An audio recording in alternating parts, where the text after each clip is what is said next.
Hello and welcome back to Walk the Cinema podcast. Today is a special episode where we will be talking about not one, not two, but three different movies. The Santa Claus trilogy. So the Santa Claus trilogy. Yeah. If people don't know, I always said that if movies had a Mount Rushmore, it'd be Citizen Kane, Santa Claus 2, and Santa Claus 3. Right. You've never said that, but you've never seen these movies either. So this was I think it's a treat for you. Mm-hmm.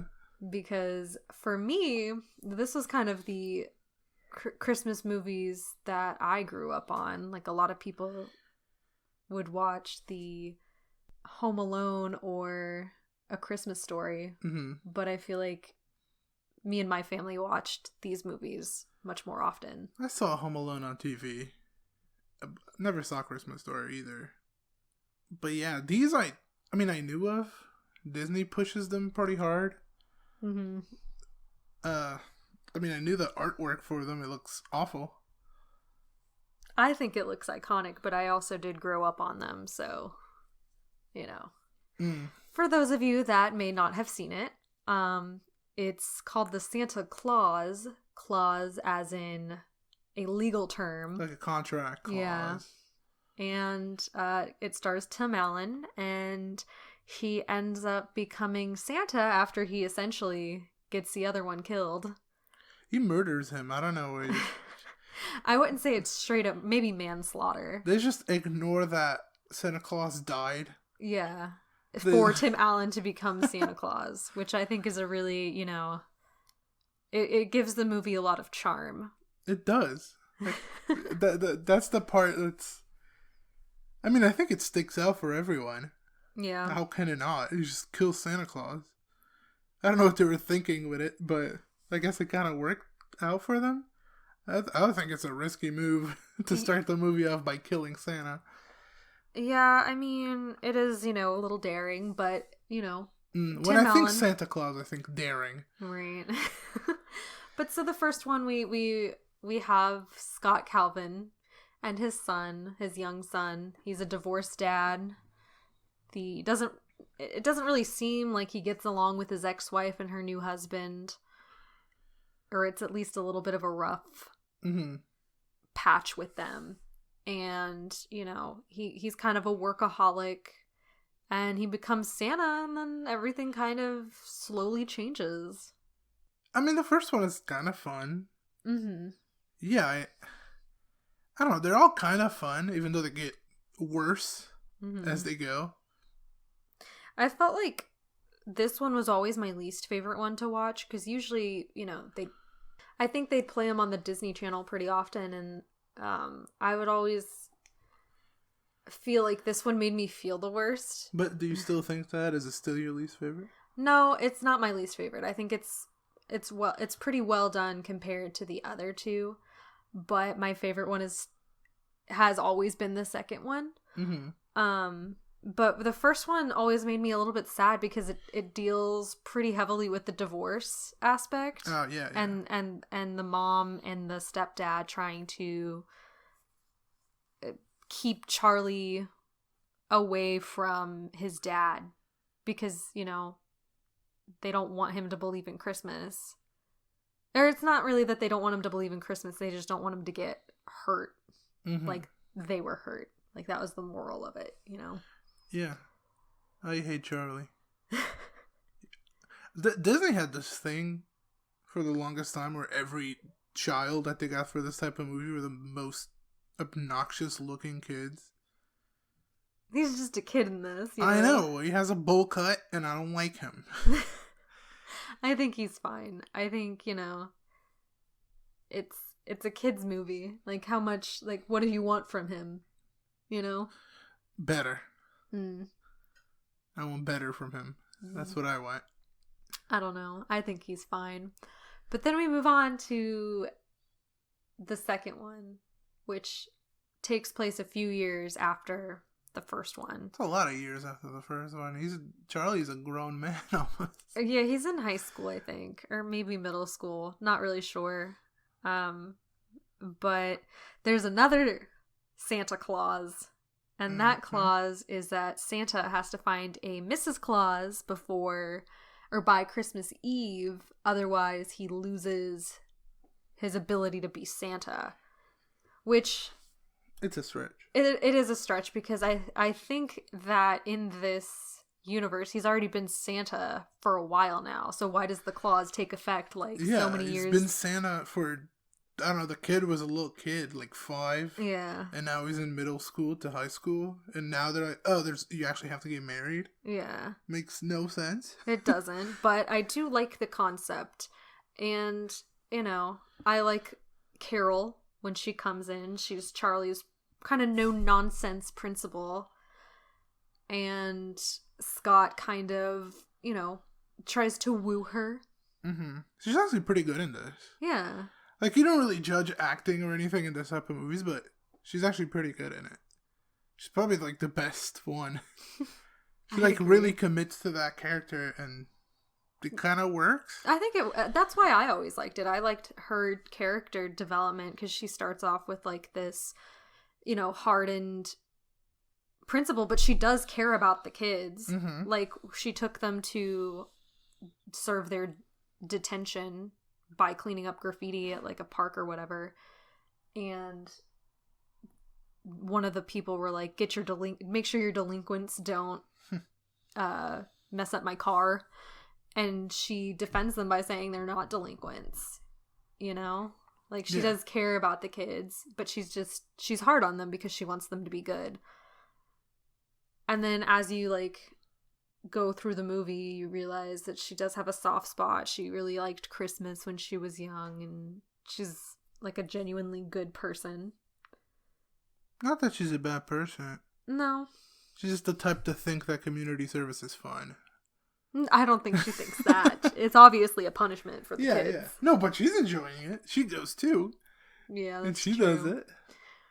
But she eventually becomes Mrs. Claus. I don't know. I always liked that one the most. I always thought it was like the sweetest. Mm. You get parts of it where Charlie's like, growing up having a dad that he can't tell anybody much about. Okay, but I gotta say that the side plot, the one that creates the conflict, is awful. Like the Santa Claus copy. Oh, you mean the dictator clone? Yeah, it's an awful plot, and it's pretty obvious what's gonna happen. I mean, at no point does it actually feel like there's real stakes to me. Well, yeah, but I also think that these kind of movies were made. They're made by Disney. They're made, I'm pretty sure, to play on. I don't think it was a Disney Channel original movie, but I think it was meant to play on the Disney Channel during Christmas time. Mm-hmm. So is this the first Disney thing we cover? It might be. No, we did Luca as a short episode. Oh yes. But you can check that one out. But yeah, this is the first feature-length Disney. I don't like Disney too much as a company. They make some good stuff though, sometimes. I always thought that this was like, is it the most well done Christmas movie ever made? No. Uh-huh. But I think that they're at least entertaining enough that I like them more than Christmas Story, and that plays all the time. I do think that these 3 movies are probably really good to grow up as a kid. Like, you'd have pretty good memories of them. Yeah. They are, like, nice and fun and, like, easy to understand without being, like, super awful for an adult to watch. Yeah. So, yeah, our kids will probably watch this. Yeah. And then the third one, which I want to talk about, it kind of has, I think, as an adult, the weakest plot. I think when I was a kid, I liked it more than the first one, just because it didn't have that kind of conflict that made me as a child of divorce feel awful. It could be the best one, but it's the worst one.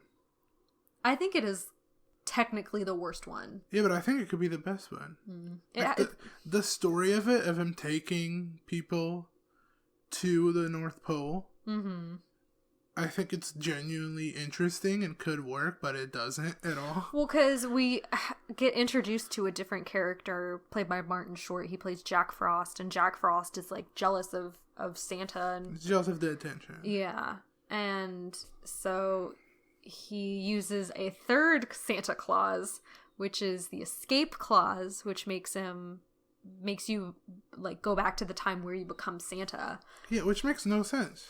Again, it's a clause that literally makes no sense. Because in the first movie, it was established that if you put on the suit, you're Santa no matter what. Mm-hmm.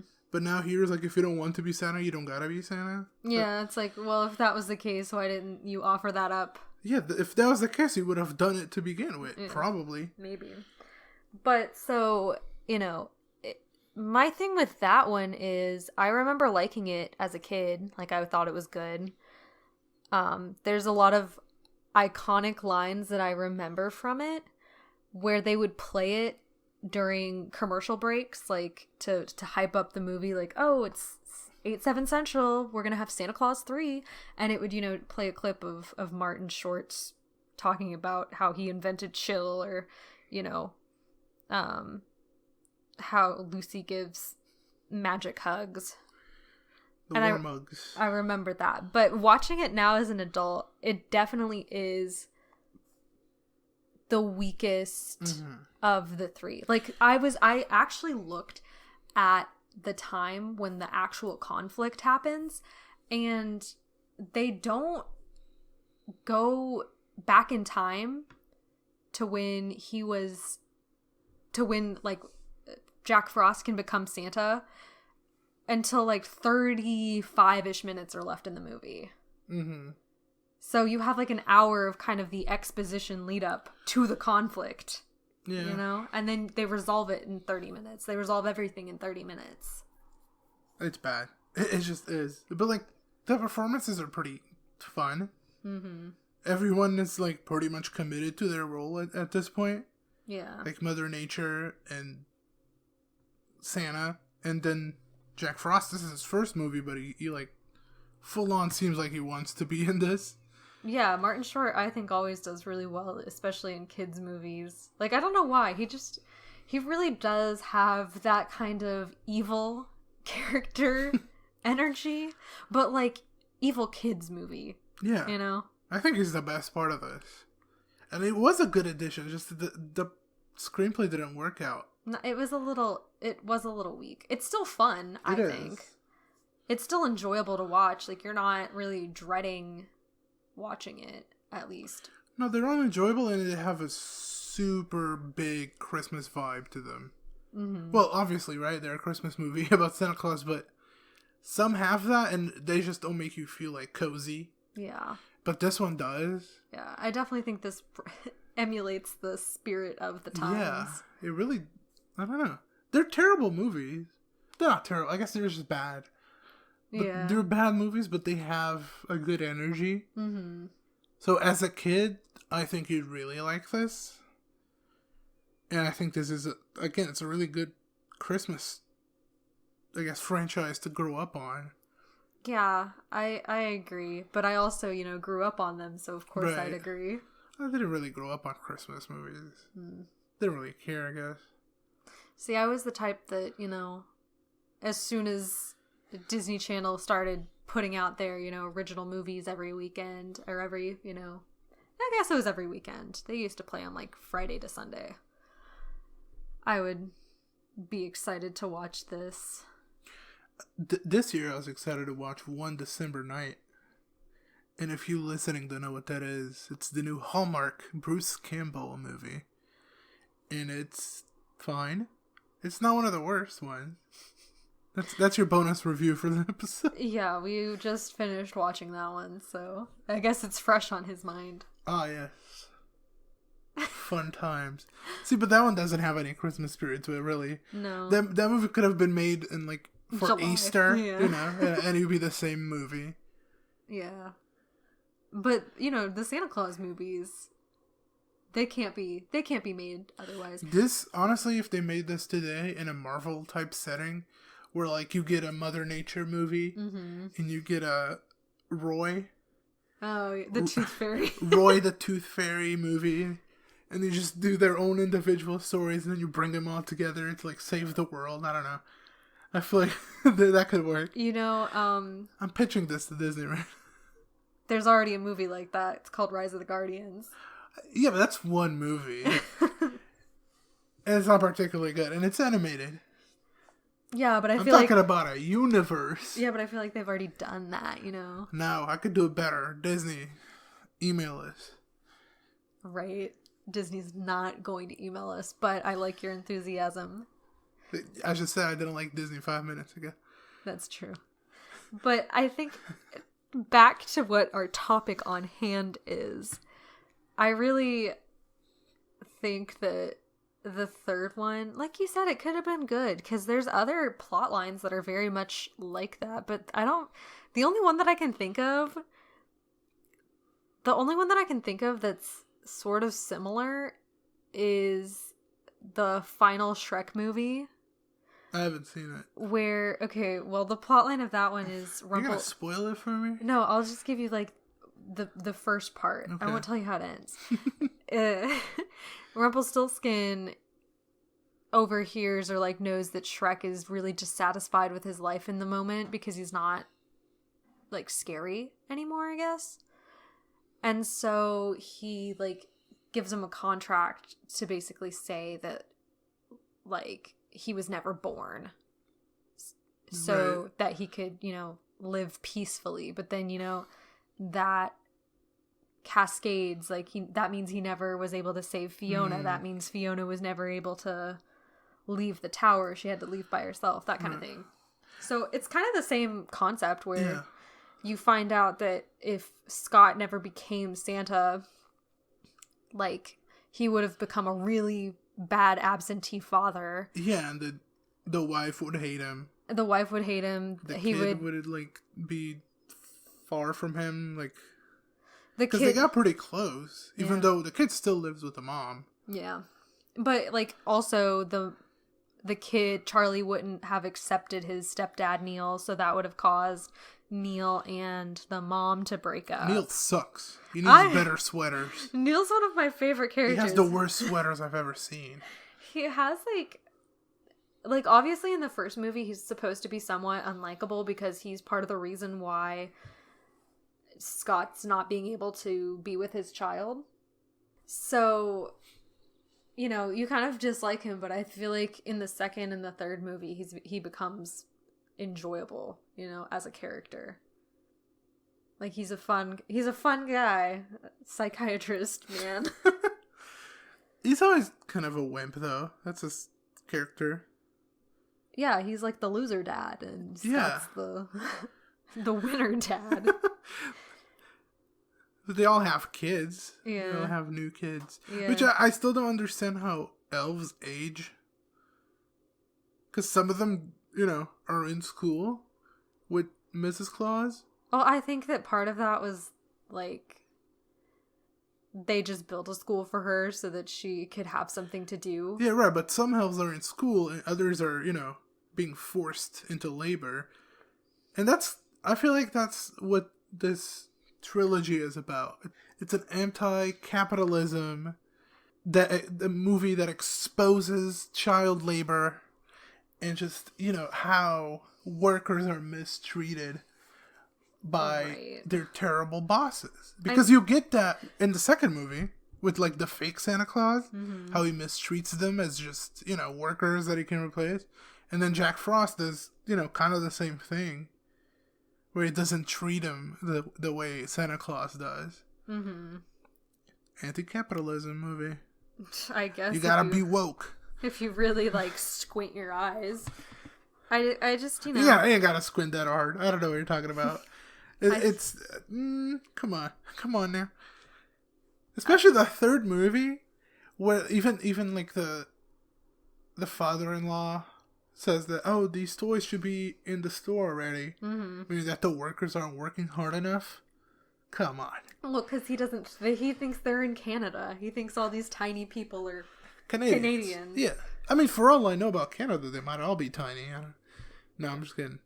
But anyway, I feel like, you know, it's a good series. Yeah, they're good for the Christmas spirit. I wouldn't watch them outside of December. Obviously. They're very much Christmas movies. Yeah, if you watch it in the summer, I would just cry. I would just be so unhappy watching this outside of, having wrapped gifts in the house. Yeah. Having a Christmas tree, the Christmas lights. Yeah. Holiday lights. I don't know. They're fun. Disney Channel, I don't know if they still play them, because I haven't, watched the Disney Channel. That still exists? In a while, obviously. What do you mean, obviously? You call me stupid? No, but... I always thought that these were much more enjoyable to watch than any other type of classic Christmas movie. And... I don't know. Home Alone still works out for me. I guess it's less Christmassy, though.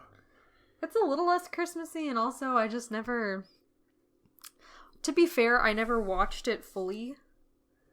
Yeah, they're like Christmas all the way movies. through. It doesn't matter if you watch them fully. Yeah, so I never really watched them, but I just remember never being super impressed with them as a child. Mm-hmm. But like I said, I had siblings that were not significantly younger, but 4.5, 5.5 years younger than me. So Disney Channel is pretty much our only form of entertainment for a really long time.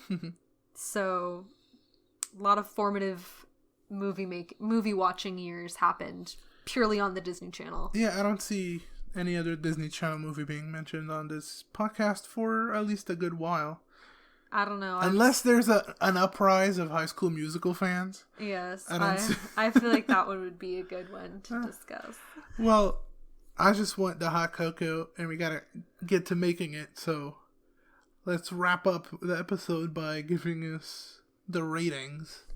Okay, so for the first and the second one, I gave them the same rating. I gave them a 6 out of 10. Obviously, they're not anything that's super amazing.